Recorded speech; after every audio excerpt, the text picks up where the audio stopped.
अखिलेश यादव जिंदाबाद, समाजवादी पार्टी जिंदाबाद, चौधरी यशपाल सिंह अमर रहे, चौधरी यशपाल सिंह अमर रहे।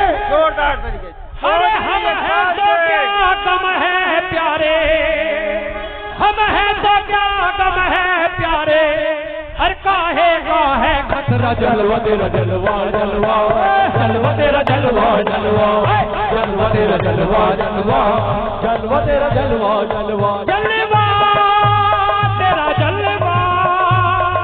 सोमा मेरी सोमा, कोई फरिश्ता या बंदा सबकी जुबान पे तेरा जलवा जलवा, जलवा तेरा जलवा जलवा, जलवा तेरा जलवा जलवा। हिमांशु कुमार मीरकपुर से आज इसी खुशी में 2100 रुपए, बार बार धन्यवाद। अखिलेश यादव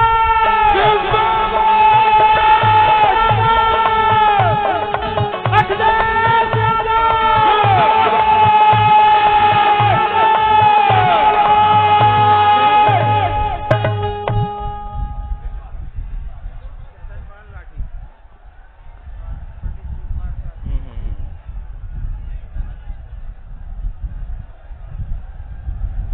आज के इस कार्यक्रम की अध्यक्षता कर रहे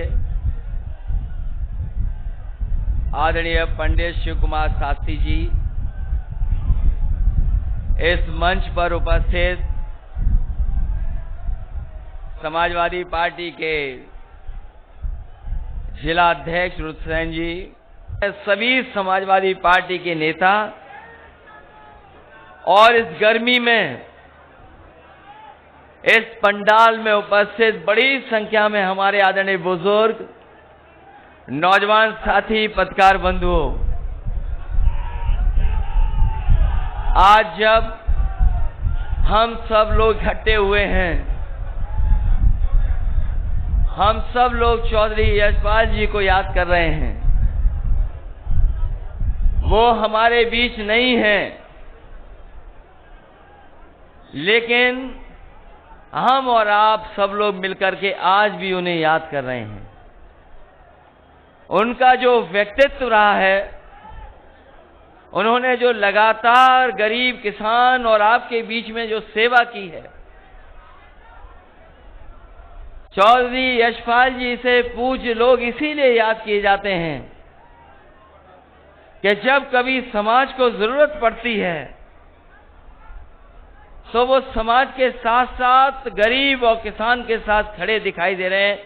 इसीलिए आज भी हम लोग उनको याद कर रहे हैं।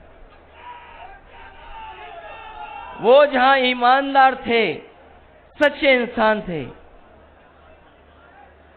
वहीं उनमें लड़ने की क्षमता थी अपने लोगों के लिए। जहां वो अपने लोगों के सम्मान के लिए लड़ जाते थे, अपने लोगों के सम्मान के लिए झुकते नहीं थे। इसलिए जब हमारे बीच नहीं है, हम उन्हें याद कर रहे हैं। मुझे पूरा भरोसा है कि जो रास्ता उन्होंने दिखाया और संघर्ष का रास्ता बना करके गए हैं, उनके परिवार के लोग, सहयोगी, साथी उसी रास्ते पे चल करके समाज को जोड़ने का काम करेंगे, समाज की तमाम बुराइयों से लड़ने का काम करेंगे। जो लड़ाई किसानों और गरीबों की चौधरी यशपाल जी ने शुरू की, वो उस लड़ाई को हम सब लोग अब कमजोर नहीं होने देंगे। मैं इसके साथ साथ अपने गायक का भी कृष्णपाल जी को बधाई देता हूं। जब जब इन्होंने गाना गाया, उत्साह भर दिया, जोश भर दिया। मैं अभी अध्यक्षता कर रहे पंडित आदरणीय शिव कुमार शास्त्री जी को सुन रहा था। उन्होंने जहां आशीर्वाद दिया है, हम लोगों को जहां आशीर्वाद दिया है, वहीं हमें प्रार्थना कर रहा हूं मैं मां दुर्गा की और मां शाकंभरी देवी के इसी तरह का आपका आशीर्वाद हम लोग पर बना रहे। उन्होंने याद भी दिलाया कि हम लोगों के साथ कितने आशीर्वाद हैं, कौन कौन आशीर्वाद दे रहा है। जब इन्होंने भगवान को याद किया, राधे कृष्ण का, सीता राम कहा, तो हमें याद आ गया, एक बार हमें पंडित जी हमें हवाई जहाज में मिले थे, और मैंने लखनऊ की प्रेस में भी ये कहा था कि एक बार मुझे पंडित जी हवाई जहाज में मिले, उन्होंने मेरा हाथ देखा और हाथ देखने के बाद खुश होकर के कहा कि इस बार आपकी सरकार बनने जा रही है और 350 सीटें जीतोगे आप। मैंने पंडित जी से विनम्र निवेदन करते हुए कहा कि 350 का तो आशीर्वाद दे दिया है, लेकिन एक हमारी तरफ से भी जोड़ दो। और जो आज आशीर्वाद दिया है आपने जो जोड़ियों का याद दिलाया है, हमारे लखनऊ वाले पे तो कोई जोड़ी नहीं है।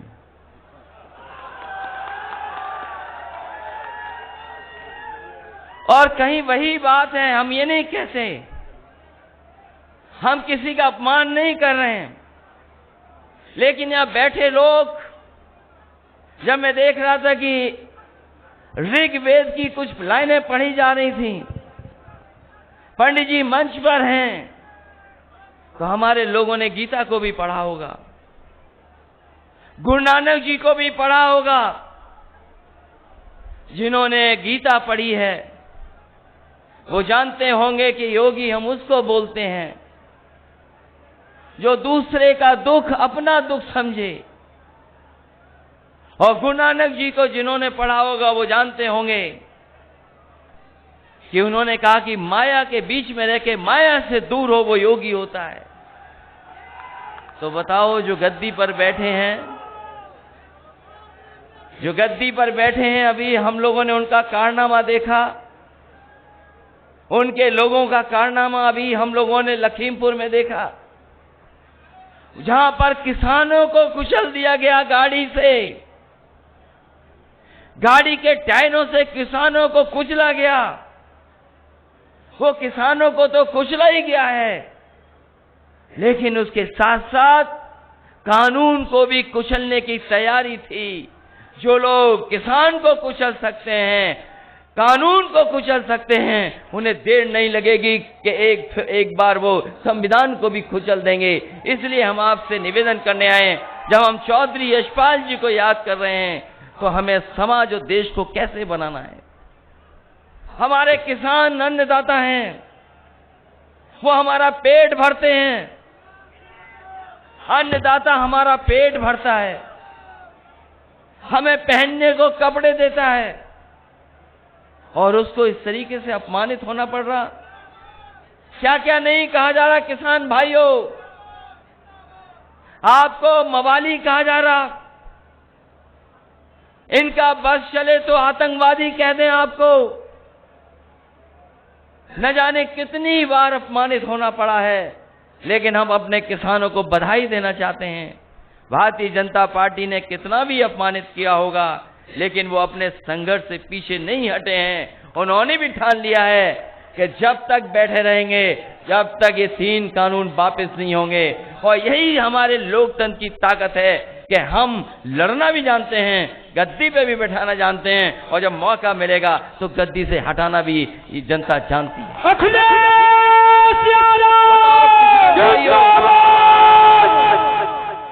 किसान भाइयों बताओ, हमें और आपको तो वादा किया गया था कि आय दोगुनी हो जाएगी, हम जो पैदावार करेंगे उसकी आय दोगुनी होगी। पिछले चुनाव में एक वादा किया गया कि आय दोगुनी किसानों की होगी। आज हिसाब किताब लगाओ किसान भाइयों, उनके बेटों, यहां किसान भी हैं, उनके बेटे भी हैं, हिसाब किताब लगाओ, बताओ हिसाब किताब में हम लोग कहां खड़े हैं, कहां खड़े हैं हम लोग हिसाब किताब में। कौन सी चीज महंगी नहीं हो गई। अभी तो हमारे गन्ने का हिसाब नहीं मांगा है, गन्ने का बकाया है किसानों का, लेकिन हमारे मुख्यमंत्री कहते हैं किसानों को भुगतान हमने लाखों करोड़ रुपए कर दिया है, और गन्ना न बोया करें क्योंकि डायबिटीज हो जाती है उससे। हमारे ऐसे मुख्यमंत्री हैं, वो भुगतान तो बता रहे हैं कि इतना भुगतान हो गया, लेकिन हमारे गन्ने के किसान भाई जानते हैं कि अभी भी 4000 करोड़ से ज्यादा किसानों के गन्ने का बकाया है। खेतों में गन्ना खड़ा, पिछले साल का भुगतान नहीं। यहां धान नहीं होता, कम धान होता है, लेकिन जिस इलाके में गाड़ी से कुचला गया किसानों को, वो धान का इलाका है। धान की कीमत क्या सरकार ने तय की? 1000 रुपया कुंटल नहीं बेच पा रहा हमारा किसान, 1000 रुपया भी नहीं बिक रहा किसान का। गन्ने का भुगतान नहीं, धान का कीमत नहीं। और सहारनपुर वाले जानते होंगे, बताओ पेट्रोल 100 रुपए पार कर गया कि नहीं कर गया पार? 100 रुपए पार। ये सरकार रही तो पेट्रोल डीजल नीचे नहीं जाएगा, आसमान छू जाएगा। अभी तो 100 पहुंचाया है, थोड़े दिनों बाद 100 से ऊपर पहुंचा देंगे। हमारे बुजुर्ग इशारा कर रहे 2 उंगली से 200 पहुंचा देंगे। बताओ, आए 2 गुनी का वादा किया जिन्होंने,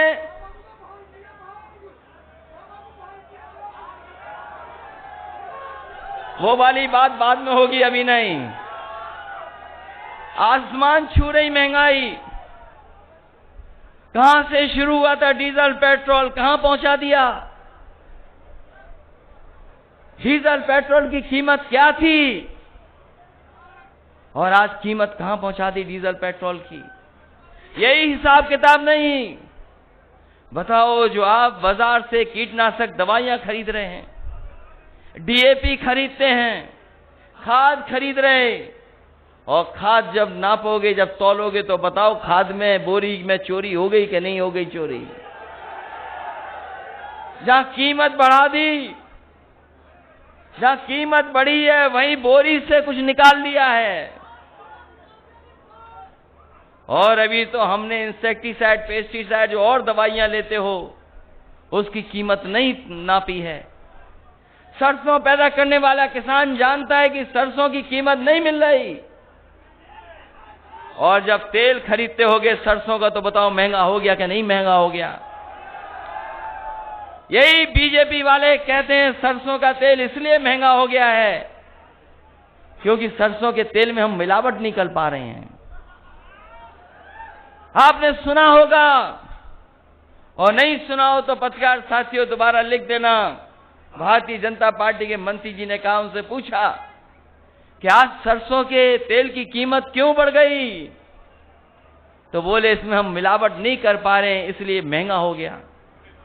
बताओ बीजेपी वालों, तुम्हारा ये तर्क है? ये तर्क तुम्हारा? कह रहे थे कि हम अर्थव्यवस्था को कहां पहुंचा देंगे। दिल्ली वाले कह रहे थे $5 ट्रिलियन इकोनॉमी की। हम लोग तो गिनती नहीं कर सकते, हिसाब किताब नहीं लगा सकते $5 ट्रिलियन की। और हमारे उत्तर प्रदेश के मुख्यमंत्री वैसे ही नकल कर लेते हैं। अगर दिल्ली वाले $5 ट्रिलियन इकोनॉमी की बात कर रहे हैं, तो उत्तर प्रदेश वाले हमारे कह दे रहे हैं कि हम भी $1 ट्रिलियन इकोनॉमी पहुंचा देंगे। $1 ट्रिलियन। और अभी तो बिजली का हिसाब नहीं मांगा हम लोगों ने। बताओ, जनता हमारी बैठी है, किसान भाई हैं, बिजली के मीटर भी लग गए और मीटर भी तेज भागने लगा, और बिल भी कितना देना पड़ रहा है बताओ आपको?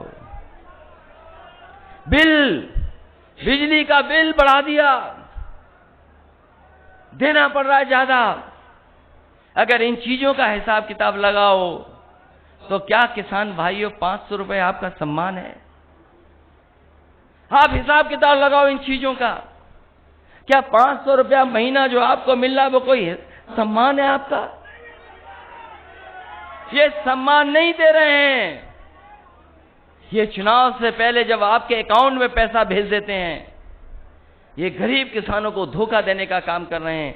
क्योंकि अकाउंट में जब पैसा आ जाता तो हमारा किसान भाई सोचता है चलो कुछ तो आ गया, कुछ से हमारी मदद हो गई। ये धोखा दे रहे हैं। जब आप अपने पूरे साल का हिसाब किताब लगाओगे तो आप महसूस करोगे कि आपके साथ धोखा देने का काम भारतीय जनता पार्टी कर रही है। धोखा है। और जिस समय गरीबों को सबसे ज्यादा जरूरत थी, जिस समय गरीबों को सबसे ज्यादा जरूरत थी, उस समय भारतीय जनता पार्टी के लोगों ने हमारी गरीब जनता को अनाज छोड़ दिया। कैसे भूल जाओगे कोरोना? कैसे भूलोगे? बीमारी आई, लोगों ने अच्छा इंतजाम किया। सरकारें मदद करती नहीं गरीबों की, लेकिन ये सरकार ऐसी थी जिसने लाठी भी मारी और हमारी जनता को अनाज भी छोड़ दिया। न जाने कितने लोगों की जान चली गई, न दवाई दे पाए, न अस्पताल में बेड दे पाए और न ही ऑक्सीजन का सिलेंडर दे पाए। लोग अपने आप भागते रहे। कोई सिलेंडर के लिए भाग रहा था, कोई अस्पताल में भर्ती कराने के लिए भाग रहा था, कोई लाइन लगा करके अस्पतालों में दवाई के लिए भाग रहा था। इस भारतीय जनता पार्टी ने गरीबों को अनाज छोड़ने का काम किया। न जाने कितने लोगों की जान चली गई, जाने चली गई, कोई परवाह सरकार ने नहीं की। और याद कीजिए वो तस्वीरें, आपने, हमने, सबने तस्वीरें देखी। हमारे देश का इतना अपमान कोई नहीं कर सकता था जितना भारतीय जनता पार्टी ने कोरोना के समय पर किया। हमारे गरीब लोगों के लिए दाह संस्कार के लिए लकड़ी नहीं दे पाए, और अगर कहीं दाह संस्कार हो भी रहा था, लोग जान न जाएं, उसको छिपाने के लिए टीन शेड लगाने का काम इसी सरकार के मुख्यमंत्री जी ने करने का काम किया। इससे ज्यादा दुख की बात क्या हो सकती है कि हमारे गरीबों का भी सम्मान से दाह संस्कार ये सरकार नहीं करा पाई। और मां गंगा, जिसको हम और आप पवित्र मानते हैं, बताओ कितनी लाशें बह रही थी उसमें। चाहे वो गाजीपुर हो, बक्सर हो, बनारस के आसपास हो, इलाहाबाद हो, उन्नाव हो, कन्नौज हो, गंगा के किनारे लाशें बह रही थी। जब बीजेपी से पूछा कि ये लाशें कैसे बह रही हैं, तो बीजेपी के लोग कहते हैं कि उत्तर प्रदेश की नहीं है, ये बिहार से सब बह करके आ रही हैं। इतना बड़ा झूठ कोई नहीं बोल सकता है। कभी गंगा नहीं उल्टी बह सकती। ये यमुना का पानी जो ऊपर से बहता नीचे चला जाता है, बताओ, कोई हमें बता दो बुजुर्ग, कोई चीज नीचे से ऊपर कैसे आ जाएगी?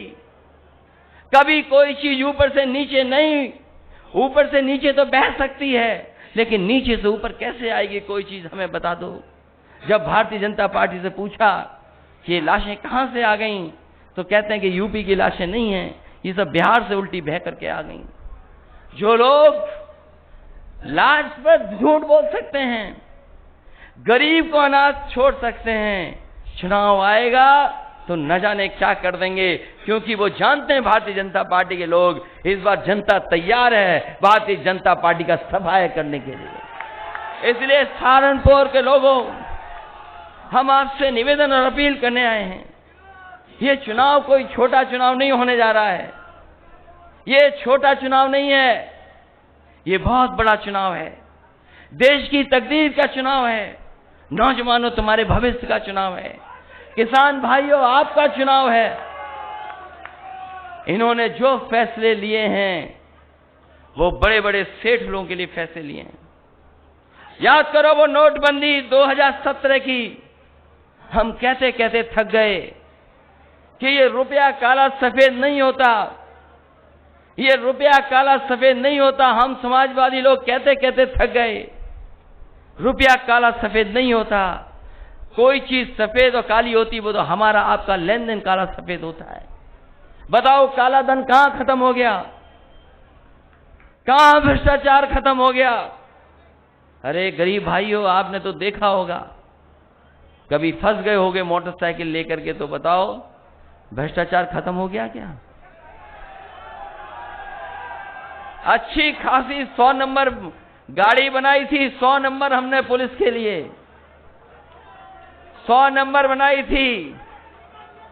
हमारे बाबा मुख्यमंत्री नाम बदल देते हैं, 100 का 112 कर दिया। बताओ, 100 से 112 में कौन सी पुलिस बदल गई? ये हमारे पुलिस के लोग भी जानते हैं कि सरकार जाने वाली है, इसीलिए मुस्कुरा रही हैं सब। और नहीं मानते हो, अकेले में पूछ लेना, ये सब जानते हैं। 100 से 112 कर दिया। अभी मामला हुआ यहां पर, नाम बदलने में हमारे मुख्यमंत्री का कोई मुकाबला नहीं है। सहारनपुर के लोगों, अगर कोई पत्रकार साथी यहां से जाए लखनऊ मुख्यमंत्री जी से मिलने, तो जरूरी नहीं जिस नाम से मिल के आएगा वही नाम बचा रहेगा। अगर मुख्यमंत्री जी के पास गए तो नाम बदल देंगे। ये नाम बदलने वाले, रंग बदलने वाले लोग, धोखा देने वाले लोग, इतिहास बदलने का नाम करते हैं ये लोग, इतिहास। अभी आपने देखा होगा बगल में, बताओ बगल में देखा कि नहीं देखा? नाम बदल करके इतिहास मिटाना चाहते थे, लेकिन उन्हें बता दो ये वीरों की धरती है। ये वो लोग हैं जिन्होंने 1857 में इनके पूर्वजों ने अंग्रेजों को हिलाने का काम किया था। कौन भूल जाएगा? कोतवाल धन सिंह गुर्जर को इन्होंने 1857 में अंग्रेजों को हिलाने का काम किया था। जो इतिहास बदलेगा, जो नाम बदलेगा, चुनाव आएगा तो उनकी सरकार बदल देगा। ये हमारे लोग हैं। इसलिए ये चुनाव का समय है। पिछली बार 4 जनवरी को तारीख आ गई थी चुनाव की। 4 जनवरी को। आज हम और आप लोग अक्टूबर में बातचीत कर रहे हैं, एक दूसरे से मिल रहे हैं। अभी त्योहार चल रहा है, नवरात्र के दिन हैं, दशहरा, दिवाली, सब त्योहार मनाइए। और दिन नहीं बचे हैं। हिसाब किताब लगाओगे तो बहुत कम दिन बचे हैं। ये जो सरकार में बैठे हुए अन्याय कर रहे हैं, उनके दिन बहुत कम हैं। और हमारा इतिहास बताता है, हमारी गाथाएं बताती हैं, कहानियां बताती हैं, हमारे जितने भी ग्रंथ हैं वो बताते हैं कि कोई भी अहंकारी हुआ है वो बचा नहीं है। अहंकारी को जनता ने सबक सिखाने का काम किया। ये अहंकारी तो है कि हम एफआईआर नहीं लिखेंगे, हम दोषियों को नहीं पकड़ेंगे, ये अहंकारी तो है। आपने गाड़ी से कुचल दिया, एफआईआर नहीं लिखे थे। जब दल लड़े, समाजवादी लोग लड़े, हर जगह पर लड़े, गिरफ्तारी दी, पुलिस से टकरा गए, तब जाकर के देखो ये एफआईआर लिखी जा रही है, जेल भेजना पड़ा। बताओ, गृह राज्य मंत्री, उनके बेटे पे आरोप और सरकार बचा रही हो, और जांच अगर करने कोई जाएगा तो बताओ कैसे जांच होगी? अगर कोई गृह राज्य मंत्री होगा तो पुलिस का कोई अधिकारी जाएगा तो पहले सैल्यूट मारेगा, सैल्यूट मार करके पूछेगा, और पूछने के बाद फिर सैल्यूट मारेगा, तब जाएगा। तो बताओ कौन सी जांच हो जाएगी? इसलिए साथियों, ये सरकार के लोग कुछ भी कर सकते हैं। इसलिए हमें और आपको सावधान रहना है। हमारे देश की पहचान है कि हम सब एक होकर के रहे हैं। हमारा समाज मिलजुल करके रहा है। दुनिया में जो हमारी पहचान है वो यही पहचान है कि सब जाति के लोग, सब धर्म के लोग मिल करके रहते हैं, एक साथ रहते हैं, एक छत के नीचे रहते हैं। ये हमारी पहचान है। ये इसीलिए कभी जात पर, कभी धर्म पर बात करते हैं, क्योंकि कारोबार और काम हमें जोड़ता है। कारोबार पे बात नहीं करेंगे क्योंकि कारोबार हमें और आपको जोड़ता है। काम हमें जोड़ता है, हमें और आपको। अर्थव्यवस्था हमारी और आपको जोड़ती है, इसलिए कारोबार पे ये बात नहीं करेंगे। कारोबार पे बात नहीं करना चाहते हैं क्योंकि समाज जुड़ करके रहता है कारोबार से। कोई खेती करता है, कोई बुनता है, कोई पहनता है, कोई सिलता है, कोई काटता है, क्योंकि कारोबार हमें जोड़ता है। ये कारोबार को ठप कर रहे हैं, एक एक करके सब चीजें बेच दे रहे हैं, बिकना शुरू हो गई चीजें। हवाई जहाज बिक गए, हवाई जहाज जहां खड़े होते हैं वो एयरपोर्ट बिक गए। पहले हवाई जहाज बेच दिए, एयरपोर्ट बेच दिए, अब ट्रेनें भी बिक रही हैं और बाद में रेलवे स्टेशन भी बिक जाएंगे। सब चीजें बेच दे रहे हैं, सब चीजें। और जब सब चीजें बिक जाएंगी तो बताओ, जो संविधान में बाबा साहब ने जो हमें अधिकार दिए, उन अधिकारों का क्या होगा? क्या होगा अधिकारों का जो बाबा साहब भीमराव अंबेडकर जी ने संविधान में हमें मौका दिया, अधिकार दिए? ये चीजें जब बिक जाएंगी तो कोई नहीं हमें सम्मान देगा, कोई स्थान नहीं देगा। कोई सोच सकता था कि हवाई जहाज बिक जाएंगे, एयरपोर्ट बिक जाएंगे, पानी का जहाज जहां खड़ा होता है वो सब बिक गया।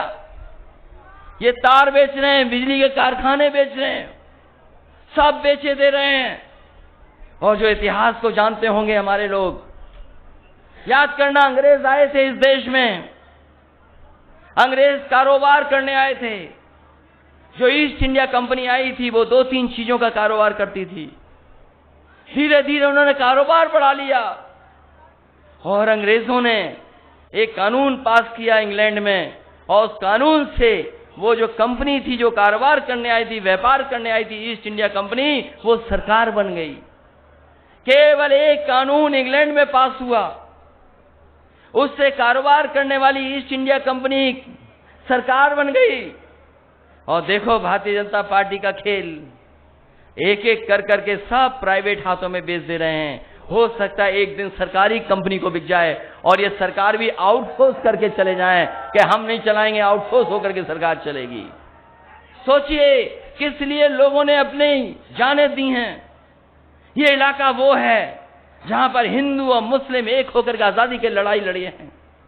अगर तोपों से भी उड़ा दिया गया तो आजादी के दीवानों ने आजादी के लिए संघर्ष नहीं कम किया। यहाँ के नौजवान अपनी जान पर खेल गए और उस समय देश को आजादी दिलाने के लिए लड़ते रहे। ये वो धरती है। ये सब बेच रहे हैं, बेच देंगे, क्योंकि इन्हें केवल कुर्सी चाहिए, सत्ता चाहिए। हम समाजवादी लोग गरीब और किसान को आगे बढ़ाना चाहते हैं। हमारी पहचान है गंगा, जमुना, तहजीब। यही यमुना नदी हमारे गांव से भी, हमारे शहर से भी निकल करके जाती है। ये जो आपकी यमुना नदी है, यही तो है यमुना नदी, दिल्ली को छूते हुए। यहां तो साफ सुथरी है, यहां तो यमुना बहुत साफ है, लेकिन जैसे ही दिल्ली पहुंचती तो बताओ कितनी गंदी हो जाती है। गंदी होते होते चंबल से मिल जाती है हमारे शहर में जाकर के, और यही नदी है जो संगम में मिल जाती है। बताओ, नदियों को साफ करने का संकल्प लिया था, मां गंगा को साफ करने का संकल्प लिया था। दिल्ली वालों को दिल्ली नहीं दिखाई दे रही और लखनऊ वालों को मथुरा नहीं दिखाई दे रही कि बताओ यमुना कितनी गंदी बह रही है। और जो हमारी मिली जुली तहजीब है, जहां हिंदू और मुस्लिम एक साथ रहते हैं, मिल करके रहते हैं, उस तहजीब को खत्म करना चाहते हैं, उस पहचान को खत्म करना चाहते हैं। लेकिन हम बधाई देंगे अपने किसानों को कि किसानों के आंदोलन से किसान एक हो गया। न वो हिंदू समझा न मुसलमान समझा, वो कह रहा है कि हम किसान पहले हैं, उसके बाद तय कर लेंगे कि हम क्या हैं। एक साथ से लड़ रहे हैं, एक साथ से लड़ रहे हैं, एक साथ से लड़ रहे हैं। बताओ, यही तो इलाका है जो चौधरी साहब को किसान के नाम से जानता है। चौधरी चरण सिंह, चौधरी यशपाल जी, ये वो चेहरे हैं, देखते ही हमें याद आ जाता है कि हाँ, यही हमारे किसानों के नेता हैं, हमारी यही पहचान है। बाबा टिकैत जी, यही पहचान रही है क्षेत्र की। इसलिए आज हम आपसे जब चौधरी यशपाल जी याद कर रहे हैं, हम सब मिलकर के याद कर रहे हैं, तो हमें सोचना चाहिए कि आने वाले समय में हमारे प्रदेश का भविष्य कैसा हो। भविष्य कैसा हो? जो धुआं उड़ा करके सरकार चला रहा हो, उसके हाथ में रहेगी सरकार।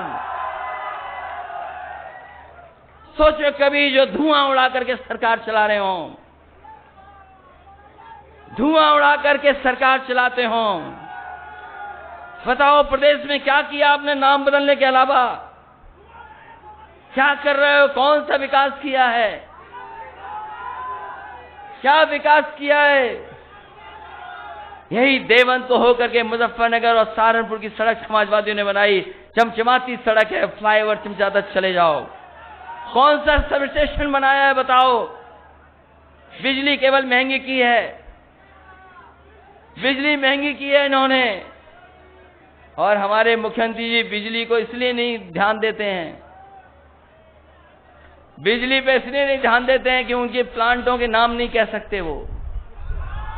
हमारे पत्रकार साथी बहुत पूछते हैं हमसे, कभी कभी एक सवाल पूछते हैं कि कई बार जो भारतीय जनता पार्टी वाले कहते हैं, जिसमें इन्होंने कहा कि अपने पिताजी को वो इस नाम से बुलाते क्यों नहीं हैं। उसी पे हमने उनसे कहा कि बताओ बिजली का कारखाने का कभी नाम लोगे कि नहीं लोगे? और हम आज भी कहते हैं, यहां पर पत्रकार साथियों कह करके जा रहा हूं, जब मुख्यमंत्री जी आए तो उनसे कहना कि प्लांट का नाम बता दो, 3x660 super critical thermal plant. अगर एक बार कह दें, वो पता नहीं क्यों नहीं कहते हैं 3x660 super critical thermal plant. हमें नहीं पता क्यों नहीं कहते हैं। जब कह नहीं पाते तो बिजली कैसे बनाएंगे? जो कहेंगे वही तो करेंगे, इसलिए इनसे सावधान रहना, इन लोगों से। बोलो सावधान रहोगे कि नहीं रहोगे आप लोग? आपको सावधान रहना पड़ेगा। और हमने सुना है कि बड़े मुख्यमंत्री हट रहे हैं बगल में। आपके बगल में तीसरे मुख्यमंत्री आ गए हैं, तीसरे मुख्यमंत्री हैं बगल में। उत्तराखंड पीछे होगा ना, बहुत दूरी नहीं है।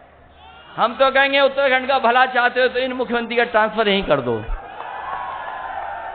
जिस प्रदेश से आए उसी प्रदेश में वापस भेज दो। वो दूसरों को कह रहे हैं एनआरआई, हम तो कह रहे हैं 3 बार हटे हैं मुख्यमंत्री, चौथे हमारे प्रदेश से ले लो।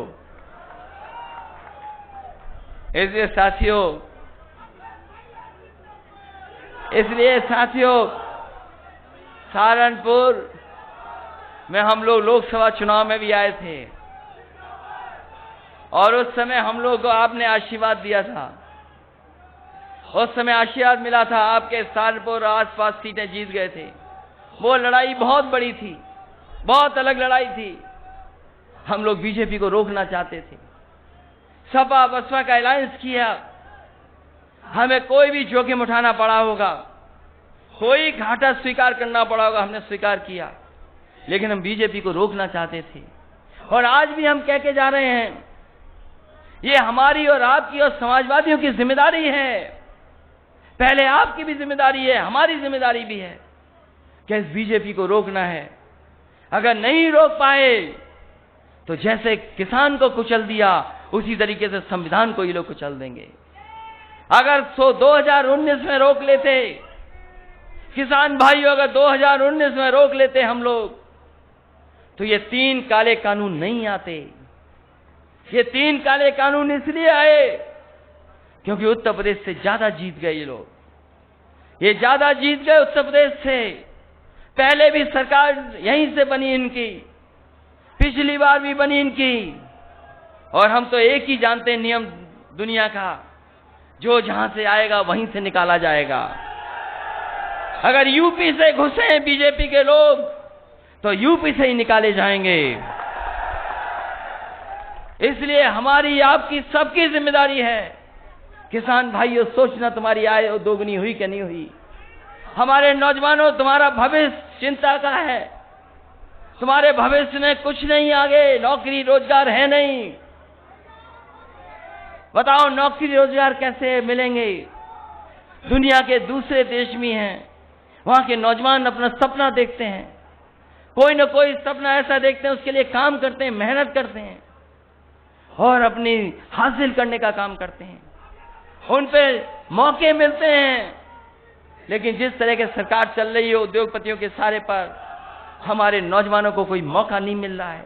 हमारे नौजवान जिनमें काबिलियत है, जो मेहनत कर सकते हैं, जो संघर्ष कर सकते हैं, जो दिन रात पढ़ सकते हैं, उनको कोई मौका नहीं मिल रहा है, कोई भविष्य नहीं। ये दुनिया की चीजें दिखाते हैं कि हम $5 ट्रिलियन इकोनॉमी कर देंगे, हम इतनी बड़ी इकोनॉमी कर देंगे। ये बताओ, जब आपने विज्ञापन दिया तो विज्ञापन में अमेरिका की फोटो चोरी करके ले आए, आप फैक्ट्री की चोरी ले आए, कलकत्ता का फ्लाईओवर ले आए।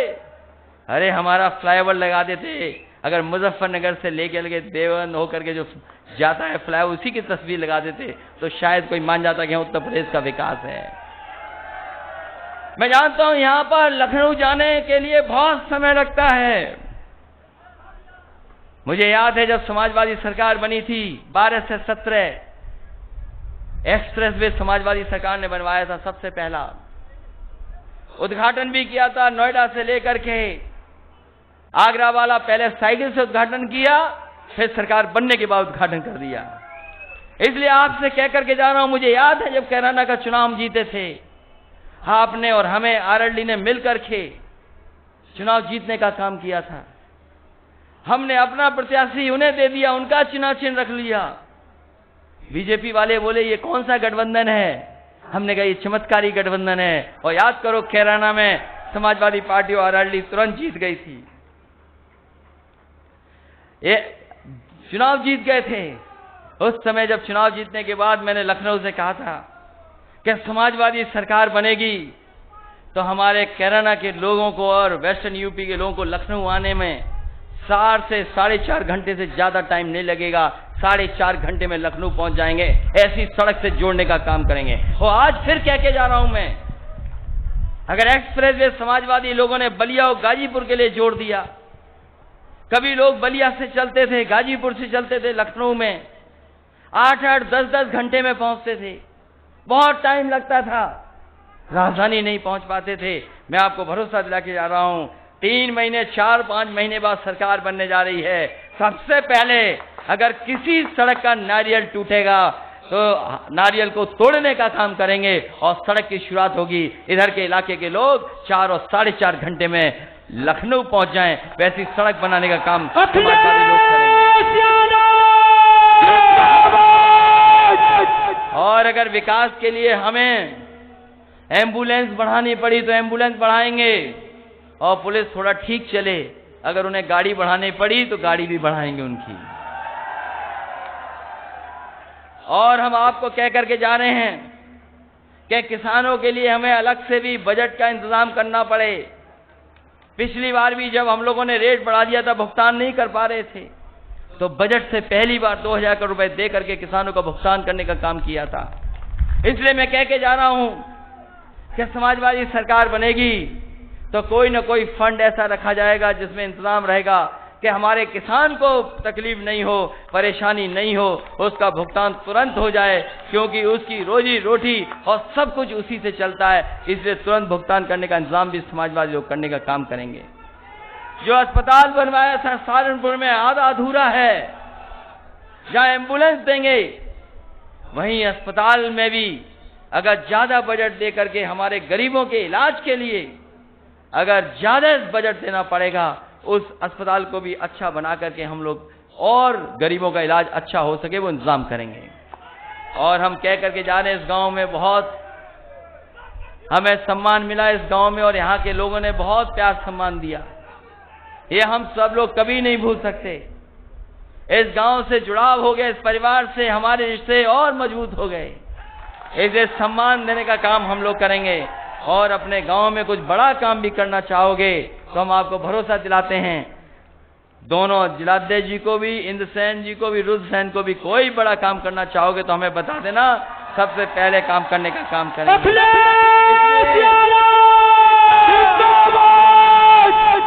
इसलिए हम आपसे यही निवेदन कर रहे हैं कि ये चुनाव देश का और आपके भविष्य का चुनाव है। ये कुचलने का काम करेंगे, नई चीज लेके आएंगे, पता नहीं कौन सी नई चीज कर दें, कुछ भी कर सकते हैं भारतीय जनता पार्टी के लोग। इसलिए सावधान रहना, यूपी के चुनाव के लिए कुछ भी कर सकते हैं ये लोग, इसलिए सावधान रहना और समाजवादियों की मदद करना। हम लोग अलायंस भी बनाएंगे और अपने लोगों का सम्मान भी बचाने का काम करेंगे।